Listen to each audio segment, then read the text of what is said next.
I am Jolene, the Tool Woman Tailor, and do you like to do it, build it, or make it? So do I, and so do Kim and Garrett. And so, Kim and Garrett Make It, they're the ones who are the OG, do it, build it, make it. And they have, excuse me while my washing machine lets me know it's done. This is really a long song.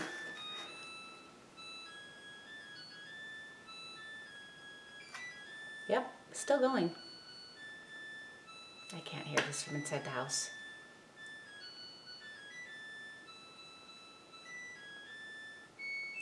Seriously. Yes. Okay.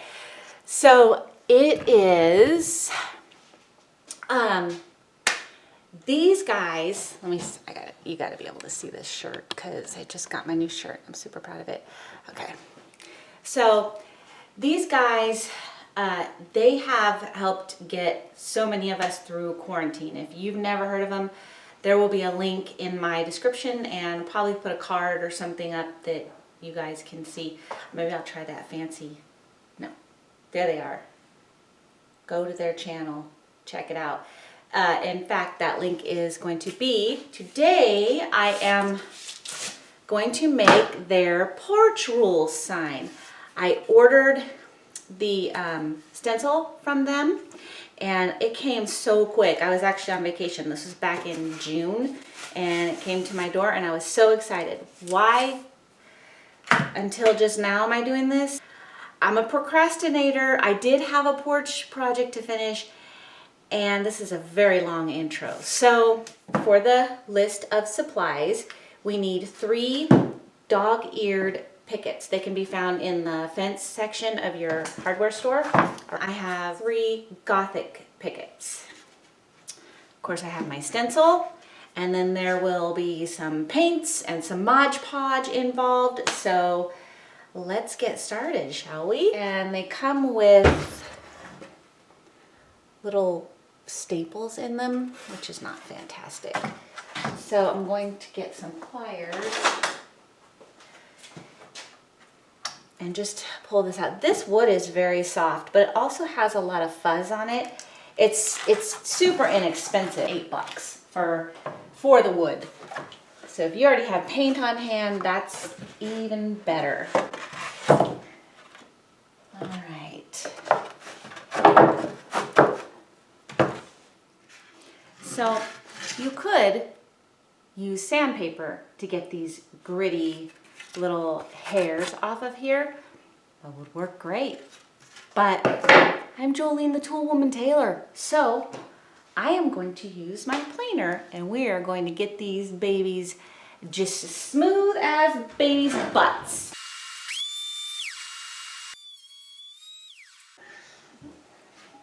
Step 2, we're going to make all of our cuts.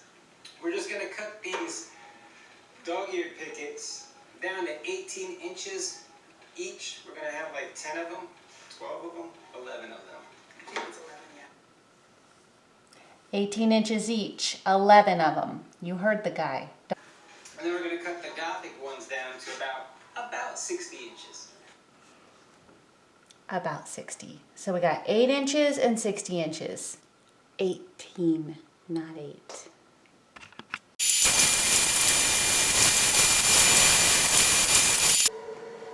We have, what he said, 12.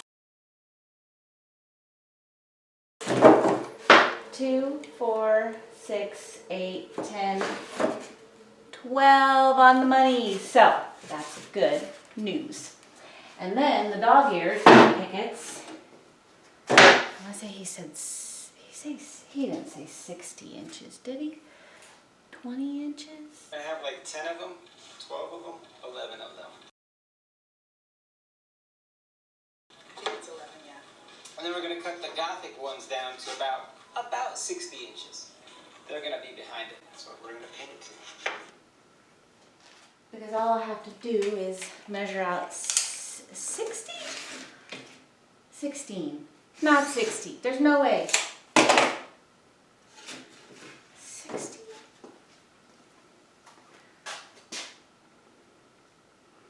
All right, he did say 66 0, and I'm coming to find out that the Gothic pickets at my Home Depot were not the same height. I did not see any long Gothic pickets. So I have other wood on hand.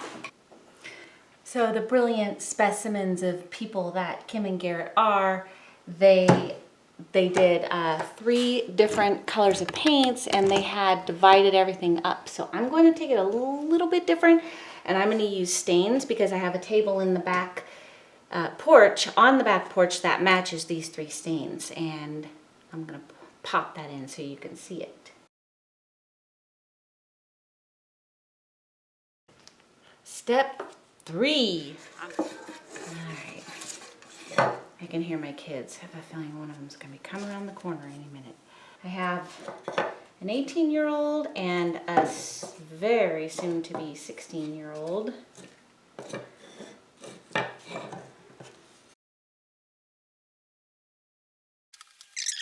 Your video's not going. Just kidding. Yeah. I'll stay here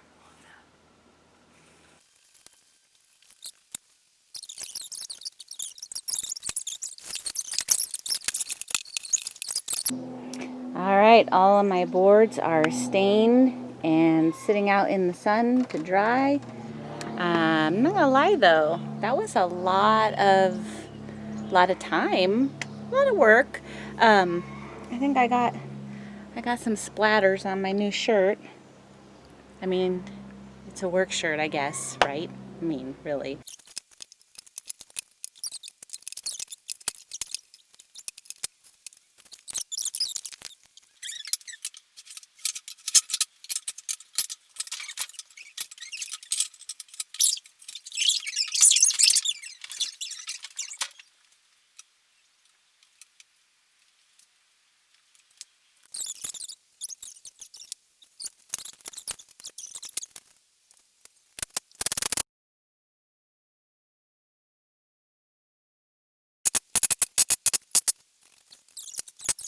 In Kim and Garrett's video, the stencil was a little too big for, or I don't know, she just said it didn't line up right. So I'm kind of curious if this one will. So I'm going to test it out first.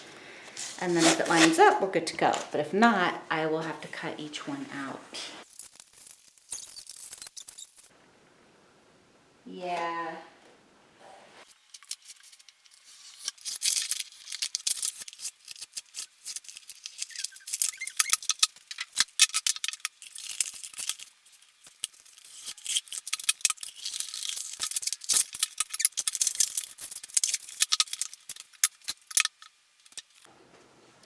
Good morning, y'all. So the stain dried overnight, and I have my little decals or stencils. They've been sitting under the hammers, kind of getting flattened.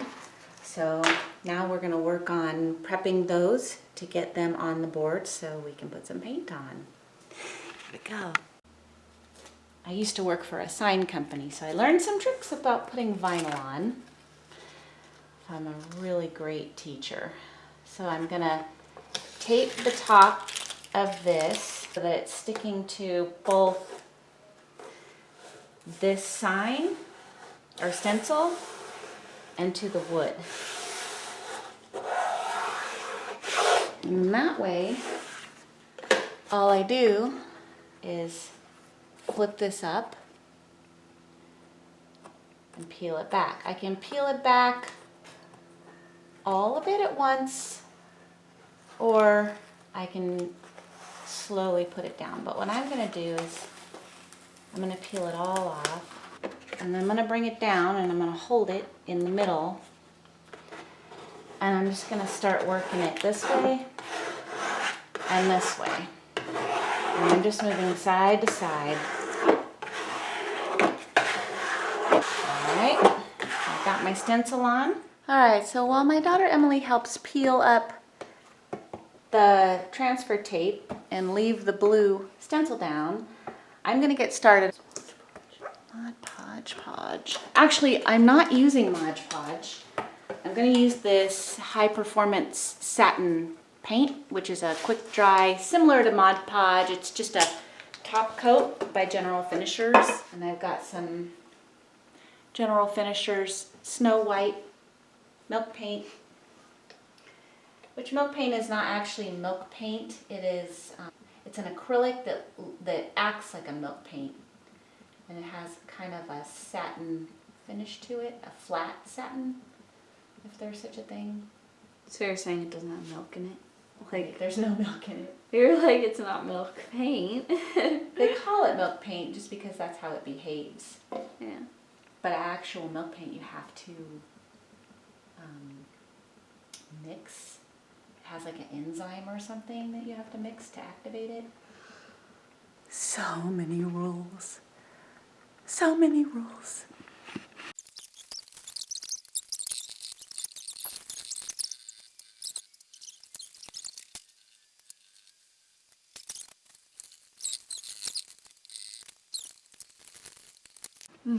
Hello. This is my camera that my mother stole.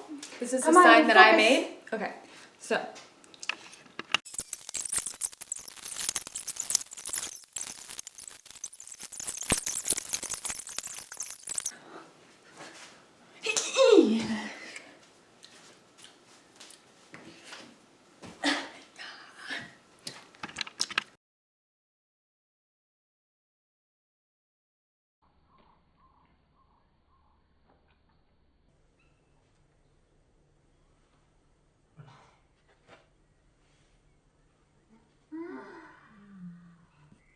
Exposed!